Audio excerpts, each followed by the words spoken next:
আজকে রাত 7টার সময় ক্লাস 8-এর ফিজিক্যাল সায়েন্সে 2.3 কেমিক্যাল রিয়াকশন বা রাসায়নিক বিক্রিয়া চ্যাপ্টারটা দেওয়ার কথা রয়েছে, সেই কারণে আজকে দেওয়া হচ্ছে ক্লাস 8-এর রাসায়নিক বিজ্ঞান যে কেমিক্যাল রিয়াকশন চ্যাপ্টারটা।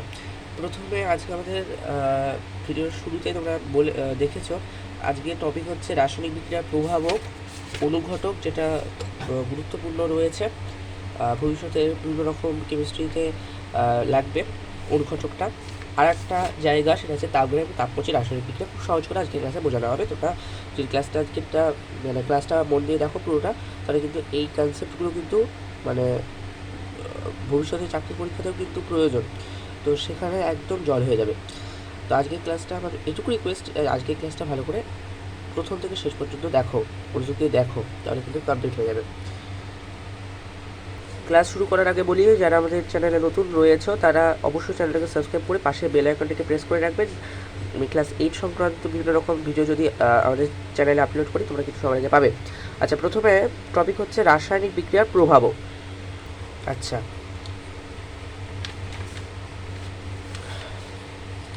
প্রথমে আমাদের জানতে হবে রাসায়নিক বিক্রিয়া জিনিসটা কি। রাসায়নিক বিক্রিয়া বা কেমিক্যাল রিঅ্যাকশন জিনিসটা কি? যে প্রক্রিয়ায় কোনো পদার্থ বিয়োজিত হয়ে, কোনো একটা পদার্থ আছে, সেই পদার্থটা বিয়োজিত হয়ে সম্পূর্ণ নতুন ধর্মবিশিষ্ট এক বা একাধিক পদার্থ উৎপন্ন করে, অথবা একাধিক পদার্থ, এটা কিন্তু অথবা একাধিক পদার্থ গঠন করে, সেই যে প্রক্রিয়াটা সেটাকে রাসায়নিক বিক্রিয়া বলা হয়। তাহলে রাসায়নিক বিক্রিয়া জিনিসটা কি? লেখা আছে, যে প্রক্রিয়ায় কোনো পদার্থ বিয়োজিত হয়ে সম্পূর্ণ নতুন ধর্ম বিশিষ্ট এক বা একাধিক পদার্থ উৎপন্ন করে, বা একাধিক পদার্থ পরস্পর যুক্ত হয়ে সম্পূর্ণ নতুন ধর্ম বিশিষ্ট, মানে একাধিক পরস্পর যুক্ত হয়ে সম্পূর্ণ নতুন ধর্ম বিশিষ্ট একটা পদার্থ গঠন করে, সেই প্রক্রিয়াটা সেটাকে আমাদের রাসায়নিক বিক্রিয়া বলা হয়। কথা হচ্ছে, জেনে নিতে হবে আমাদেরকে বিক্রিয়ক সম্পর্কে আর বিক্রিয়াজাত পদার্থ কি। প্রথমে বলি, বিক্রিয়ক মানে রাসায়নিক বিক্রিয়ায় এই যে পদার্থগুলো, মানে যেসব পদার্থ এই যে রাসায়নিক বিক্রিয়ায় যেসব পদার্থ অংশগ্রহণ করছে, তাদেরকে বিক্রিয়ক বলা হয়। আর বিক্রিয়াজাত পদার্থ কি? রাসায়নিক বিক্রিয়ায় এক বা একাধিক বিক্রিয়ক পদার্থ পরস্পর বিক্রিয়া করে ভিন্ন ধর্ম বিশিষ্ট নতুন পদার্থ উৎপন্ন করে, তাকে হচ্ছে বিক্রিয়াজাত। অর্থাৎ আমাদের কোনো একটা কেমিক্যাল রিয়াকশন লিখছি, 6CO2 না, আচ্ছা লিখি 2Cu, এটা আমাদের টেক্সট বইয়ের মধ্যে রয়েছে, খেয়াল করবে। এটা কি? এটা হচ্ছে মানে জলযুক্ত কিউপ্রিক নাইট্রেট, এটার একটা নীল ক্রিস্টাল। এখান থেকে আমাদের বিক্রিয়া হচ্ছে, দিয়ে এগুলো উৎপন্ন করছে যে বায়ুর মণ্ডলে নাইট্রোজেন ডাইঅক্সাইড গ্যাস, পরে এখানে O2 উৎপন্ন করছে। তাহলে এই যে বিক্রিয়াটা, একটা পদার্থ বিয়োজিত হয়ে এক বা একাধিক পদার্থ উৎপন্ন হয়েছে, তাহলে এইটা হচ্ছে রাসায়নিক বিক্রিয়া। এবার কথা হচ্ছে, এখানে একটা তীর চিহ্ন আছে, যে কোনো ইকুয়েশনে একটা তীর চিহ্ন থাকে। এই তীর চিহ্নের বাম দিকে যে পদার্থগুলো আছে সেগুলো হচ্ছে বিক্রিয়ক পদার্থ, আর এই তীর চিহ্নের ডান দিকে যে পদার্থগুলো আছে সেগুলো হচ্ছে বিক্রিয়াজাত পদার্থ। ঠিক আছে, এখানে সেটাই বলা হলো, বিক্রিয়ক আর বিক্রিয়াজাত পদার্থ সংজ্ঞাটা এখানে দিয়ে দেওয়া হয়েছে। আমাদের টপিক হচ্ছে রাসায়নিক বিক্রিয়ার প্রভাবক। তাহলে রাসায়নিক বিক্রিয়ার প্রভাবক কী জিনিস আগে জেনে নিই। আলোচনা শুরুতে বলেছিলাম যে সমস্ত পদার্থ পরস্পর যুক্ত হয়ে, মানে পরস্পরের সংস্পর্শে আনলে, টাচ করলেই কিন্তু তোমার বিক্রিয়া হয়, মানে এইটা কিন্তু একটা ভ্রান্ত ধারণা। কারণ অধিকাংশ রাসায়নিক বিক্রিয়া আমরা দেখতে পাই যে বিক্রিয়কগুলোকে শুধুমাত্র এটা একটা বিক্রিয়ক আছে, এটা একটা বিক্রিয়ক, এদেরকে শুধু কন্ট্যাক্টে আনলেই যে বিক্রিয়া হয়ে যাবে তা কিন্তু না। বিক্রিয়া শুরু করতে হলে প্রথম কথা চাপ দিতে হয়, তাপ, চাপ, আলো, দ্রাবক, তড়িৎ, অনুঘটক, পরে আমরা দেখব অনুঘটক টপিকটা। অনুঘটক এগুলো কিন্তু প্রয়োজন। এই সমস্ত পদার্থগুলোর উপস্থিতিতে বিভিন্ন বিষয়ের প্রয়োজন হয়। ঠিক আছে, এই সমস্ত পদার্থের উপস্থিতিতে বিক্রিয়া কিন্তু স্টার্ট হয়, নতুবা বিক্রিয়া স্টার্ট হয় না। যেগুলো বিক্রিয়াকে নিয়ন্ত্রিত বা প্রভাবিত করে, এই জায়গাগুলোকেই বিক্রিয়ক পদার্থ, মানে রাসায়নিক বিক্রিয়ার প্রভাবক বলা হয়। এগুলোকে বলা হয় রাসায়নিক বিক্রিয়ার প্রভাবক। ঠিক আছে, রাসায়নিক বিক্রিয়ার প্রভাবক। অধিকাংশ রাসায়নিক বিক্রিয়ায় শুধুমাত্র বিক্রিয়কগুলোকে পরস্পরের সংস্পর্শে আনলেই বিক্রিয়া হয় না। বিক্রিয়া স্টার্ট করতে হলে তাপ, চাপ, আলো, দ্রাবক, তড়িৎ, অনুঘটক প্রভৃতি বিভিন্ন বিষয়ের প্রয়োজন হয়, যেগুলো কি করে রাসায়নিক বিক্রিয়াটাকে মানে নিয়ন্ত্রিত বা প্রভাবিত করে। এই রাসায়নিক বিক্রিয়ার এদেরকে রাসায়নিক বিক্রিয়া প্রভাবক বলা হয়। যেটুকু বলা হলো এটুকুর মধ্যে সেটাই রয়েছে। এবার কথা হচ্ছে একটা পরীক্ষা আছে এখানে, পরীক্ষাটা বলি। জলযুক্ত কিউপ্রিক নাইট্রেটের বিয়োজন বিক্রিয়ার উপর তাপের প্রভাব। অর্থাৎ এই যে পড়া হলো যে রাসায়নিক বিক্রিয়া স্টার্ট করতে হলে তাপ লাগে, তারপরে সব মানে আলো লাগে, কোথাও কোথাও শব্দ প্রয়োজন, তারপরে দ্রাবক লাগে, তড়িৎ অনুঘটক এগুলো কিন্তু লাগে। এবার কথা হচ্ছে তাপের প্রভাব কিছু না, কিউপ্রিক নাইট্রেট মানে এখানে লেখা হলো CuNO3, যে Cu2Cu NO3 হোল থ্রাইস। এই যে এর বিয়োজন ঘটেছে, দেখো রাসায়নিক বিক্রিয়াতে বিয়োজন ঘটেছে, এইটা বিয়োজিত হয়ে তো এই পদার্থগুলো, এই যে বিক্রিয়াজাত পদার্থগুলো উৎপন্ন হয়েছে। তাহলে এখানে বলেছে বিয়োজন বিক্রিয়াতে তাপের যে প্রভাবটা রয়েছে সেইটা এখানে ব্যাখ্যা করা হয়েছে। বলছে দুটো টেস্ট টিউবে রয়েছে, এই যে একটা টেস্ট টিউব আর একটা টেস্ট টিউব আমি কল্পনা করছি। তো সেখানে জলযুক্ত কিউপ্রিক নাইট্রেটের নীল ক্রিস্টাল নিয়েছে, নীল রঙের একটা ক্রিস্টাল এখানে নেওয়া হয়েছে। একটা টিউব ঘরের উষ্ণতায় রইলো, অন্যান্য স্পিরিট ল্যাম্প দিয়ে আর একটা আছে স্পিরিট ল্যাম্প দিয়ে যে উত্তপ্ত করা হলো। এবার কথা হচ্ছে ঘরের উষ্ণতায় ক্রিস্টালগুলোর কিছু হলো না, এই যে নীল ক্রিস্টাল ঘরের উষ্ণতায় কিছু হলো না। কিন্তু যদি আমি গরম করি, এই যে গরম করা মানে কি হিট দেওয়া, মানে তাপ দেওয়া, যদি তাপ দিই তাহলে নীল ক্রিস্টাল কালো গুঁড়োয় পরিণত হচ্ছে। মানে এই যে ছিল কি নীলে,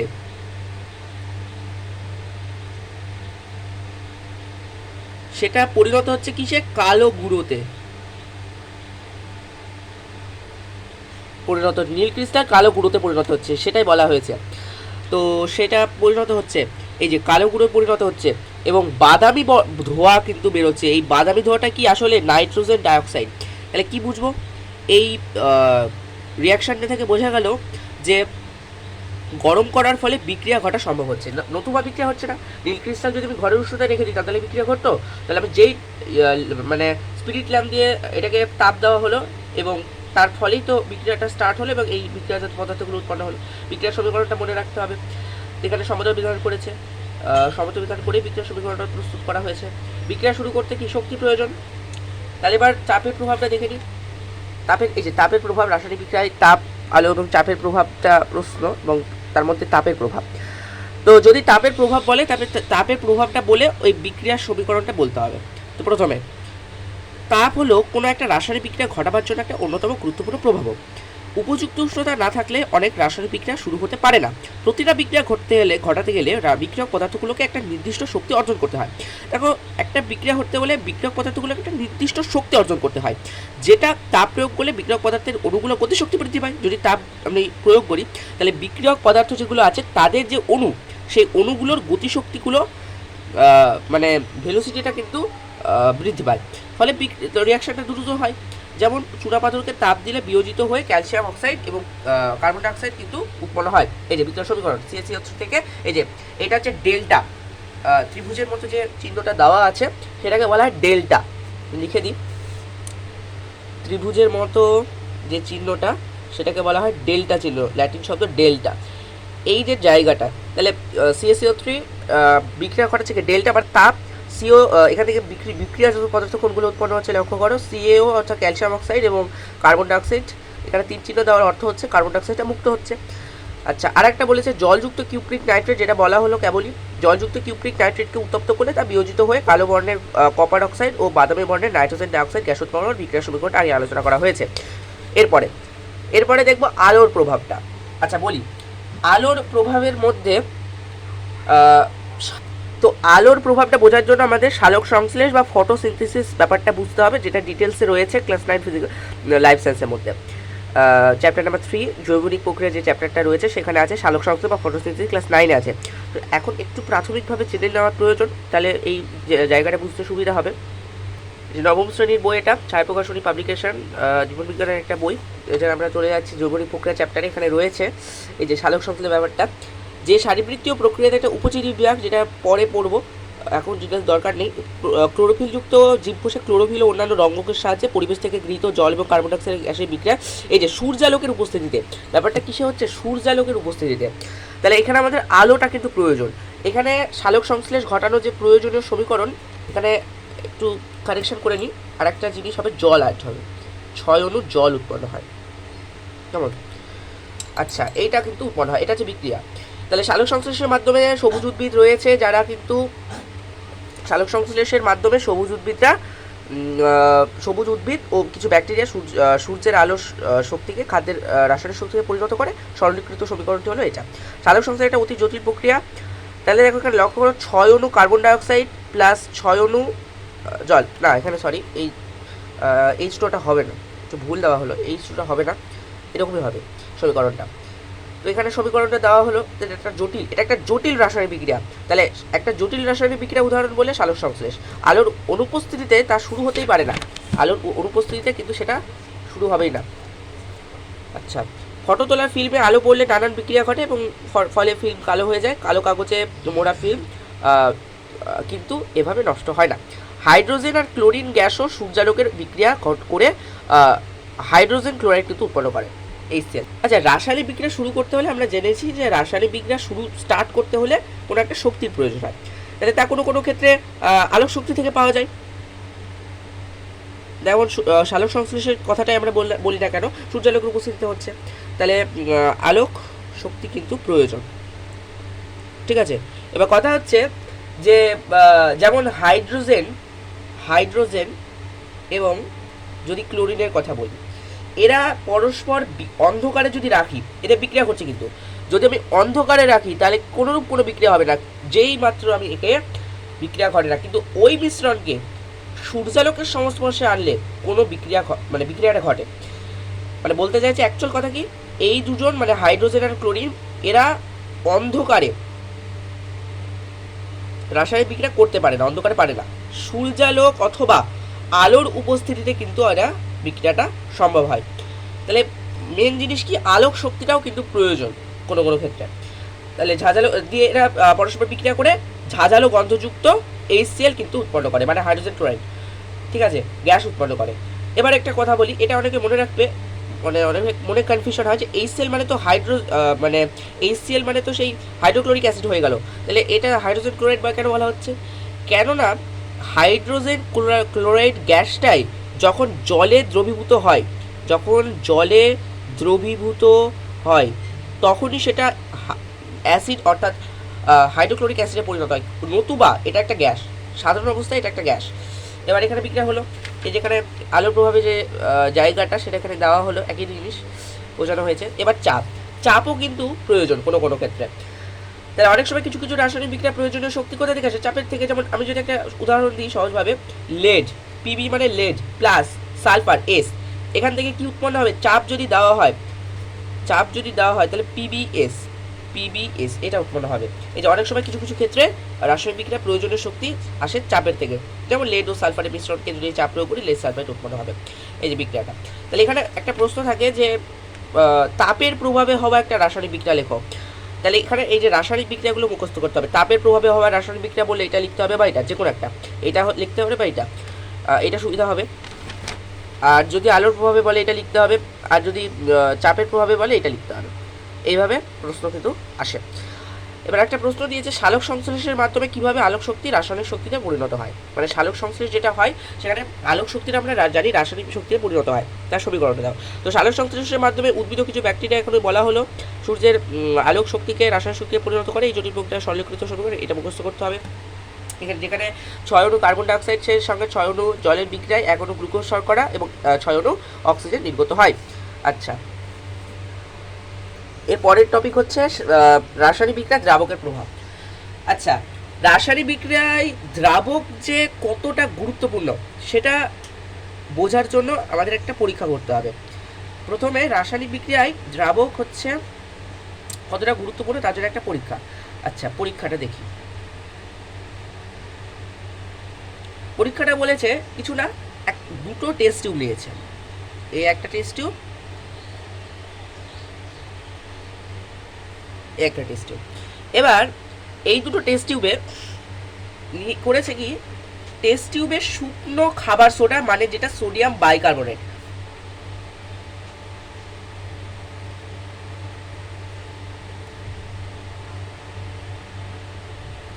সোডিয়াম বাইকার্বনেট এইটা নিয়েছে, আর টার্টারিক অ্যাসিডের মিশ্রণ নিয়েছে, টার্টারিক অ্যাসিড। কথা হচ্ছে এখানে খাবার সোডার মানে টেস্ট টিউবে একটা টেস্ট টিউব, এটা 1 নাম্বার টেস্ট টিউব, এটা 2 নাম্বার টেস্ট টিউব। করছে কি 1 নাম্বার টেস্ট টিউবে শুকনো খাবার সোডা, কিন্তু শুকনো খাবার সোডা মানে যেটা সোডিয়াম বাইকার্বনেট আর টার্টারিক অ্যাসিডের ক্রিস্টাল নিয়েছে, দিয়ে ওটাকে মিক্স করে এই এইটার মধ্যে কিন্তু দেওয়া হলো, এর মধ্যে এটা আছে এই মিশ্রণটা। আর একটা টেস্ট টিউবে এই দুটো তো রয়েছে, মানে খাবার সোডিয়াম বাইকার্বনেট মানে খাবার সোডা এবং টার্টারিক অ্যাসিড তো রয়েছে, তার সাথে আর একটা জিনিস অ্যাড করেছে, সেটা হচ্ছে H2O মানে জল। এটা একটা এক্সট্রা অ্যাড করেছে, এইটার ক্ষেত্রে করেছে, মানে 2 নাম্বারটায়, 1 নাম্বারটায় জল অ্যাড করেনি। এখন 1 নাম্বারে কোনো বুদবুদ বেরোলো না, যেটায় জল মিক্স করেনি সেখানে কিন্তু কোনো বুদবুদ বেরোলো না, অর্থাৎ রাসায়নিক বিক্রিয়া ঘটলো না। যেটায় জল যোগ করা হলো দ্রুত বুদবুদ বেরোতে লাগলো এবং জলের মতো দ্রাবকের অভাবে বিক্রিয়া ঘটতে পারছিল না।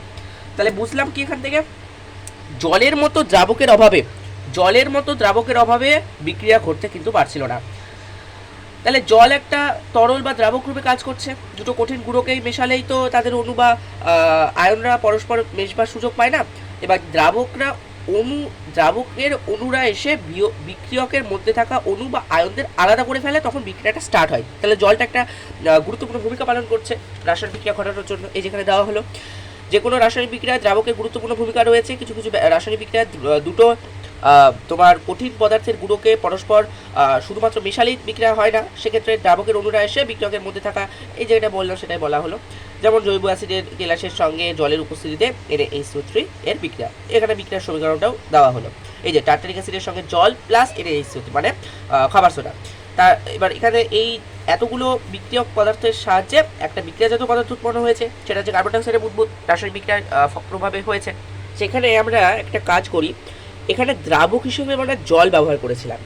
এখন কথা হচ্ছে দ্রাবক হিসেবে যদি কেরোসিন ব্যবহার করতাম, জলের বদলে দ্রাবকের বদলে আমরা যদি দ্রাবকের হিসেবে আমরা যদি জলের বদলে কেরোসিন ব্যবহার করতাম, তাহলে কিন্তু কোনোরূপ কোনো বুদবুদ হতো না। এর কারণটা কি শোনো, খাবার সোডার যেটা রয়েছে মানে সোডিয়াম বাইকার্বনেট, এইটা হচ্ছে একটা আয়নীয় যৌগ। অন্যদিকে কেরোসিন বা বেনজিন যদি বলা হয়, এরা হচ্ছে তোমার জৈব দ্রাবক। জৈব দ্রাবক হওয়ায় সোডিয়াম বাইকার্বনেট এতে দ্রবীভূত হতে পারে না। মানে এই খাবার সোডাটা হচ্ছে আয়নীয় যৌগ, যেটা আগের চ্যাপ্টারে করেছি, ফার্স্ট সেমিস্টারে করা হয়েছে। আয়নীয় যৌগ, এরা আয়নীয় যৌগ। অন্যদিকে এই কেরোসিন বা বেনজিনরা হচ্ছে কি জৈব দ্রাবক। এরা কি জৈব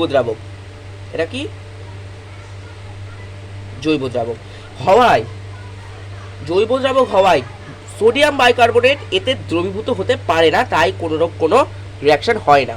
তো সেই প্রশ্নটা এখানে বলা হলো, এখানে দেওয়া হলো এই যে একটা টেস্ট টিউবে খাবার সোডা ও টার্টারিক অ্যাসিডের মিশ্রণে জল না দিয়ে কিছুটা কেরোসিন বা বেনজিন দিয়ে ঝাঁকানো হলে কোনো বুদবুদ বেরোতে দেখা গেল না। এর কারণটা এই যে দেওয়া হলো, এখান থেকে উত্তরটা শুরু হবে এবং পরের পাতায় এতটা পর্যন্ত লিখতে হবে, আলোচনা করা হলো। আর একটা জিনিস এখানে প্রশ্নটা বলছে রাসায়নিক বিক্রিয়ায় তড়িতের প্রভাব। তো তড়িৎ একটা গুরুত্বপূর্ণ ভূমিকা পালন করে রাসায়নিক বিক্রিয়া ঘটানোর জন্য। যে কিছু রাসায়নিক বিক্রিয়া ঘটাতে গেলে তড়িতের প্রয়োজন হয়। সামান্য অ্যাসিড বা ক্ষার মিশ্রিত হলে, একটা অ্যাসিড আছে একটা ক্ষার মিশ্রিত হলে তড়িৎ প্রবাহ চালনা করলে জল বিশৃষ্ট হয়ে হাইড্রোজেন ও অক্সিজেন গ্যাস উৎপন্ন করে। এইখানেই একটা জায়গা আমাদের বুঝে নিতে হবে। এক্ষেত্রে তড়িৎ শক্তি বিক্রিয়ায় প্রয়োজনীয় শক্তির যোগান দেয়। এই যে অ্যাসিড বা ক্ষার মিশ্রিত, এটা একটু বলি, অ্যাসিড বা ক্ষার মিশ্রিত জলের তড়িৎ বিশ্লেষণ। আরেকটা জিনিস এখানে বুঝতে হবে, সেটা হচ্ছে তড়িৎ বিশ্লেষণ। এটা পরের চ্যাপ্টার, মানে তড়িতের রাসায়নিক প্রভাব বলে একটা চ্যাপ্টার আছে 2.4, এটা 2.4-এ আছে, সেই চ্যাপ্টারে বুঝবো। তো তড়িৎ বিশ্লেষণ এখন মনে রাখো টার্মটা, মানে তড়িতের প্রভাবে বিশ্লেষণ হয়ে যাচ্ছে। আচ্ছা, যদি আমি H2 এর কথা বলি, এটা বিশ্লিষ্ট হয়ে কি হবে, এটা তড়িতের প্রভাবে বিশ্লিষ্ট হচ্ছে। হ্যাঁ, তড়িতের প্রভাবে বিশ্লিষ্ট হয়ে H+ মানে হাইড্রোজেন উৎপন্ন হচ্ছে এবং OH- যেটা সবাই জানি উৎপন্ন হয়। এখানে একটা জিনিস একটু মনে রাখতে হবে, ক্যাথোড বিক্রিয়া আর অ্যানোড বিক্রিয়া ডিটেলস আছে 2.4-এ, মানে তড়িতের রাসায়নিক প্রভাবে। এখন জাস্ট মনে রাখতে হবে ক্যাথোডটা কি, ক্যাথোড হচ্ছে প্লাস, ধনাত্মক হয়। ক্যাথোডটা হচ্ছে ধনাত্মক হয়, সরি ক্যাথোডটা ঋণাত্মক হয়, ক্যাথোডটা ঋণাত্মক হয়, আর অ্যানোড যেটা সেটা হচ্ছে এই ধনাত্মক হয়। তাহলে এদের বিক্রিয়া মানে ক্যাথোড বিক্রিয়া আর অ্যানোড বিক্রিয়া, ক্যাথোড বিক্রিয়ায় এই যেখানে দেওয়া হয়েছে এইচ প্লাস প্লাস ই মানে এইচ প্লাস একটা ইলেকট্রন নিয়েছে এবং সে হাইড্রোজেন পরমাণুতে পরিণত হয়েছে। এখানে দেওয়া হলো এইচ প্লাস এইচ, এখান থেকে এইচ টু হলো।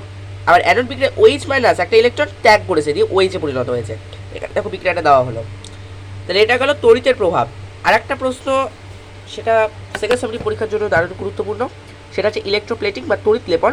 সেটাও চ্যাপ্টার 2.4-এও ডিটেলস আছে, তো তবু এখানেও একটুখানি রয়েছে। যেখানে তড়িৎ রাস্তাঘাটে চলতে ফিরতে তোমরা কখনো ইলেকট্রোপ্লেটিংয়ের কারখানা দেখেছো? এখানে তড়িৎকে কাজে লাগিয়ে রাসায়নিক পদ্ধতিতে লোহার তৈরি থালা চামচ, আমরা লোহার তৈরি যে জিনিসপত্র ব্যবহার করি সেখানে নিকেলের একটা সূক্ষ্ম আস্তরণ দেওয়া হয়। মানে ব্যাপারটা হচ্ছে এইটা যদি একটা লোহার জিনিস হয় তার উপর নিকেলের একটা প্রলেপ দেওয়া হবে, নিকেলের একটা প্রলেপ দেওয়া হবে কিসের ভিত্তিতে? তড়িৎ বিশ্লেষণ, তড়িৎকে কাজে লাগিয়ে রাসায়নিক পদ্ধতিতে। তাহলে নিকেলের একটা আস্তরণ দেওয়ার ফলে জিনিসগুলো কী হয়? মরচে হয় না। লোহার জিনিসে আমরা সবাই জানি খুব শীঘ্র মরচে লেগে যায়। এবার এই ইলেকট্রোপ্লেটিংয়ের ফলে তাহলে একটা গুরুত্ব হবে, উদ্দেশ্যটা কি? যে লোহার তৈরি জিনিসপত্রে মরচে লাগতে দেবে না। আস্তরণ দেওয়ার কাজটাও কিন্তু একটা রাসায়নিক বিক্রিয়া হয়, সেখানেও বিক্রিয়া ঘটতে তড়িৎ শক্তিটা প্রয়োজন। তাহলে এখানে এই ইলেকট্রোপ্লেটিংটা একটা তড়িৎ শক্তির প্রভাবে ঘটা রাসায়নিক বিক্রিয়া। এই যে ইলেকট্রোপ্লেটিং, তড়িৎ বিশ্লেষণ পদ্ধতিতে কোনো ধাতুর তৈরি পদার্থের ওপর অপেক্ষাকৃত কম সক্রিয় যেই ধাতুটার উপর, সাপোজ এই ধাতুটা একটা ধাতু আছে, এর উপর আমি তড়িৎ বিশ্লেষণ করব, তাহলে যে ধাতুটা আমরা ইউজ করছি তার ওপর সেই ধাতুর তৈরি পদার্থের ওপর অপেক্ষাকৃত কম, তাহলে এইটা হচ্ছে বেশি সক্রিয়। ঠিক আছে, যে ধাতুটার উপর প্রলেপ দেওয়া হচ্ছে, ভালো করে বুঝতে হবে, যে ধাতুটার উপর মানে যে ধাতুটার ওপর প্রলেপ দেওয়া হচ্ছে সেটা হচ্ছে বেশি সক্রিয়, আর যে ধাতুর প্রলেপ দেওয়া হচ্ছে সেইটা হচ্ছে কম সক্রিয়। যে ধাতুর উপর প্রলেপ দেওয়া হচ্ছে সেটা বেশি সক্রিয়, আর যে ধাতুর প্রলেপ দেওয়া হচ্ছে সেটা হচ্ছে কম সক্রিয়। তাহলে অন্য কোনো একটা ধাতুর প্রলেপ দেওয়াকে তড়িৎ লেপন বলে। এক্ষেত্রে যে বস্তুর ওপর অন্য ধাতুর প্রলেপ দেওয়া হবে, যে বস্তুর ওপর এই বস্তুটার উপর প্রলেপ দিচ্ছি, এই বস্তুটার উপর একটা অন্য বস্তুর প্রলেপ দিতে হবে, তাকে ক্যাথোড হিসেবে নিতে হবে। মানে আমি সাপোজ এই কালো পেনটার উপরে নীল পেনটার প্রলেপ দেবো, তাহলে আমি কথা হচ্ছে এই নীল পেনটা হয়ে যাবে ক্যাথোড হিসেবে, এবং যে ধাতুর উপর প্রলেপ দেওয়া হচ্ছে তাকে অ্যানোড হিসেবে নিতে হবে, ব্যবহার করতে হবে। এবং যে পদার্থের প্রলেপ দিতে হবে তার কোনো লবণের জলীয় দ্রবণকে তড়িৎ বিশ্লেষণ পদার্থ হবে। এখানে একটা তড়িৎ বিশ্লেষণ পদার্থ কি সব চ্যাপ্টার 2.4 আমরা জানবো, চিন্তার কিছু নেই, হিসেবে কিন্তু ব্যবহার করতে হবে। এবার তড়িৎ লেপনের উদ্দেশ্য দেখো, বলছে ধাতুগুলোকে মরচে পড়া তথা জলবায়ুর হাত থেকে রক্ষা করতে। এই যে বলেছিলাম যে লোহার যে তৈরি যে ধাতুগুলো সেগুলোকে মরচে পড়ার হাত থেকে রক্ষা করা, ধাতুর ঔজ্জ্বল্যতা বৃদ্ধি করে। লোহার তৈরি জিনিসে কিন্তু অনেকটা অ্যাট্রাক্টেড হয় না, কিন্তু যদি এই সমস্ত প্রলেপগুলো আমরা দেওয়া হয় তো ধাতুর ঔজ্জ্বল্যতা অ্যাট্রাক্টেড হয়, মানুষজন ওই ধাতুগুলোর উপর অ্যাট্রাক্টেড হয়, দেখতে ভালো লাগে। আর আরেকটা কথা হচ্ছে ধাতুগুলোকে ক্ষয়রোধ এবং স্থায়িত্ব বৃদ্ধি করাও কিন্তু এটার উদ্দেশ্য হবে। আচ্ছা, ক্লাসে যদি কোনো অসুবিধা হয় কমেন্টে জানাতে পারো, নতুবা আমাদের একটা হোয়াটসঅ্যাপ গ্রুপ আছে সেখানে অ্যাটেন্ড হয়ে যেতে পারো। যে প্রবলেমটা নিজের নামটা লিখে তারপরে প্রবলেমটা লিখতে হবে, তাহলে আমি হোয়াটসঅ্যাপ গ্রুপের মধ্যে কিন্তু পোস্ট করে দেবো প্রবলেমের আনসার। এবার যদি প্রবলেম হয় তাহলে আমরা কিন্তু ভয়েস কল করি, ভয়েস কল করে কিন্তু প্রবলেমটাকে তোমার রিকভার করার চেষ্টা করি। তো তোমরা আমাদের কমেন্ট সেকশানে যদি যাও, সেখানে দেখো প্রথম কমেন্টে আমাদের হোয়াটসঅ্যাপ নাম্বারটা দেওয়া আছে, সেখানে হোয়াটসঅ্যাপ নাম্বারে মেসেজ করো, আমরা তোমরা কি গ্রুপে অ্যাটেন্ড করে নেবো। সেই গ্রুপে যদি অ্যাটেন্ড হয়ে যাও, সেখানে যেরকম যা সমস্যা রয়েছে সেগুলো প্রকাশ করলে আমরা ভয়েস কল করে কিন্তু সেগুলো রিকভার করার চেষ্টা করি যতটা স্বার্থ আমার রয়েছে। অনুঘটক, পরের টপিক অনুঘটক। আচ্ছা, অনুঘটক মানে এই যে অনুঘটকটা গুরুত্বপূর্ণ প্লাস খুবই সহজ একটা কনসেপ্ট, এটা পরীক্ষার জন্য কিন্তু যথেষ্ট গুরুত্বপূর্ণ। এখান থেকে বিভিন্ন টাইপের শর্ট প্রশ্ন দেওয়া হয়, বড় প্রশ্নও থাকতে পারে। আচ্ছা, অনুঘটকটা হচ্ছে কিছু না, আমাদের আগের পাতায় করা হলো রাসায়নিক বিক্রিয়া, বিভিন্ন রকম রাসায়নিক বিক্রিয়া সম্পর্কে আমরা ধারণা লাভ ইতিমধ্যে করে নিয়েছি। সেই রাসায়নিক বিক্রিয়াগুলো ঘটানোর দ্রুত একটা উপায় হচ্ছে অনুঘটক। মানে অনুঘটক হচ্ছে একটা রাসায়নিক পদার্থ, সে কী করে, ধরো একটা বিক্রিয়া ঘটছে CaCO3, আমি বোঝানোর জন্য বলছি, এখান থেকে উৎপন্ন করছে CaO আর CO2।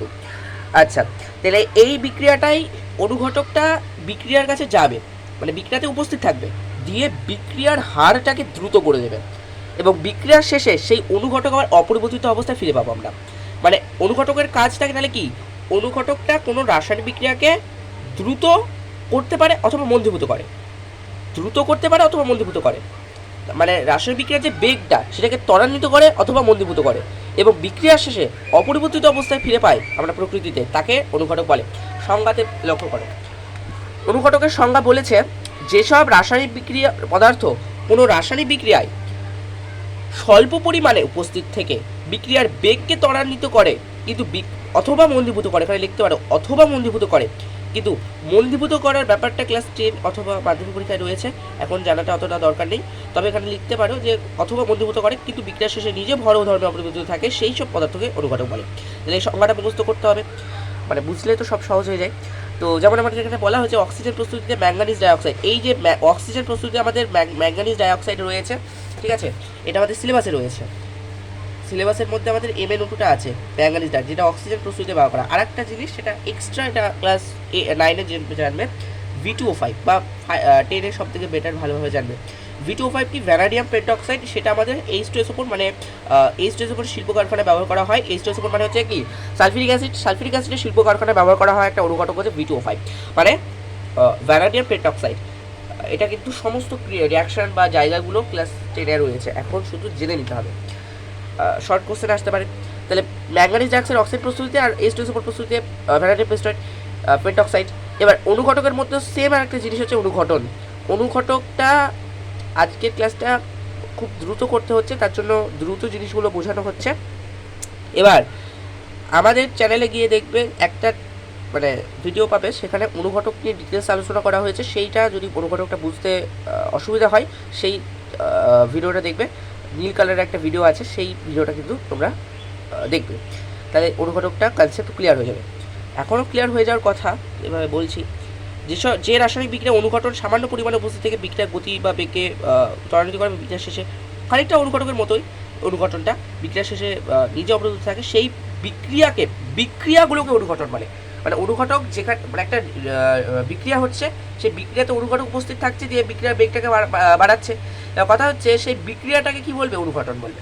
অনুঘটকের বৈশিষ্ট্য, অনুঘটক রাসায়নিক বিক্রিয়া অংশগ্রহণ করার পর বিক্রিয়ার শেষে, যে আমরা বললাম যে বিক্রিয়ার শেষে নিজে ভর ধর্ম অপরিবর্তিত থাকে, নিজে অপরিবর্তিত থাকে। এরা কোনো বিক্রিয়াকে শুরু বা শেষ কমপ্লিট মানে শেষ করতে পারে। কোনো বিক্রিয়ায় কোনো অনুঘটন উপযোগী হবে তা পরীক্ষার সাহায্যে নির্ণয় করতে হবে, বিক্রিয়ার সমীকরণ দেখলেই বলা যাবে না। হয়তো একটা বিক্রিয়ার সমীকরণ দেওয়া হলো, এই যে একটা বিক্রিয়ার সমীকরণ দেওয়া হলো, সেই দেখা গেলো বিক্রিয়ার সমীকরণ দেখে আমরা আইডেন্টিফাই করতে পারছি যে এখানে এই অনুঘটন লাগে, সেটা কিন্তু করা হয় না। তাহলে অবশ্যই কিন্তু এখানে বলেছে যে কোনো বিক্রিয়ার কোন অনুঘটকটা উপযোগী হবে, মানে কোন অনুঘটকটা দিলে, দেখো আলাদা আলাদা ডিফারেন্ট ভ্যারাইটিস টাইপের অনুঘটক তো আমাদের রয়েছে, তাহলে সব বিক্রিয়াতে কিন্তু একই অনুঘটক ব্যবহার করা হয় না, বিভিন্ন রকম বিক্রিয়া রয়েছে, সেখানে বিভিন্ন রকম অনুঘটক কিন্তু ব্যবহার করা হয়। এখন কথা হচ্ছে সেইটা বুঝবো কী করে, পরীক্ষা করতে হবে, বারবার পরীক্ষা করতে হবে, দিয়ে দেখতে হবে, কিন্তু এটা আন্দাজে বা বিক্রিয়ার সমীকরণ দেখলে কিন্তু বলা যাবে না। হলো বিক্রিয়ক পদার্থগুলোর তুলনায় প্রয়োজনীয় অনুঘটনের পরিমাণ খুব কম হয়, মানে আমরা যতটা পরিমাণ বিক্রিয়ক পদার্থ ইউজ করবো কোনো রাসায়নিক বিক্রিয়ায়, তার তুলনায় অনেকটা কম কিন্তু ইউজ করবো অনুঘটক, এরা বিক্রিয়ার বেগ বাড়াতে কমাতে পারে। আচ্ছা, শিল্পে অনুঘটকের ব্যবহার, যেটা খুবই গুরুত্বপূর্ণ সেকেন্ড সেমিস্টার পরীক্ষার জন্য। অসওয়াল্ড পদ্ধতিতে নাইট্রিক অ্যাসিডের শিল্প প্রস্তুতিতে অ্যামোনিয়ার জারণ বিজারণ পরে আছে, জারণে প্ল্যাটিনাম তার জালির অনুঘটক রূপে ব্যবহৃত হয়। এই জারণ বিজারণের চ্যাপ্টারটা তোমার আজকের ক্লাসে যেখানে শেষ হবে তার থেকে শুরু হবে, আমরা পার্ট 2 আমরা কিন্তু ডিসকাস করবো। আচ্ছা, তার জালে অনুঘটক তৈরিতে রূপে ব্যবহৃত, এগুলো সব অসওয়াল্ড পদ্ধতি, স্পর্শ পদ্ধতি সব 10-এ আছে, এখন শুধু মুখস্থ করে নিতে পারো, এখন বুঝতে পারবে না, ক্লাস 10-এ তো বোঝাতে হবে। স্পর্শ পদ্ধতিতে সালফিউরিক অ্যাসিডের শিল্প প্রস্তুতিতে সালফার ডাইঅক্সাইড, জারণে প্লাটিনাম সুটো ভ্যানাডিয়াম পেন্টঅক্সাইড, যেটা বলা হলো V2O5, H2SO4 শিল্প কারখানায় ব্যবহার করা অনুঘটক রূপে ব্যবহৃত হয়। আরেকটা প্রশ্ন, হাইড্রোজেন পারঅক্সাইডের MnO2 গুঁড়ো যোগ করার সময় MnO2 এর বড় ঢেলা বা না ব্যবহার করে সমান ভরের সূক্ষ্ম গুঁড়ো নেওয়া উচিত। শুধু হাইড্রোজেন পারঅক্সাইডের ক্ষেত্রেই নয়, যে কোনো রাসায়নিক বিক্রিয়ায় কোনো অনুঘটক আমরা ব্যবহার করব কি, কোনো একটা বড় ঢেলা, এতখানি বড় একটা ঢেলা না ইউজ করে এইরকমই ভরের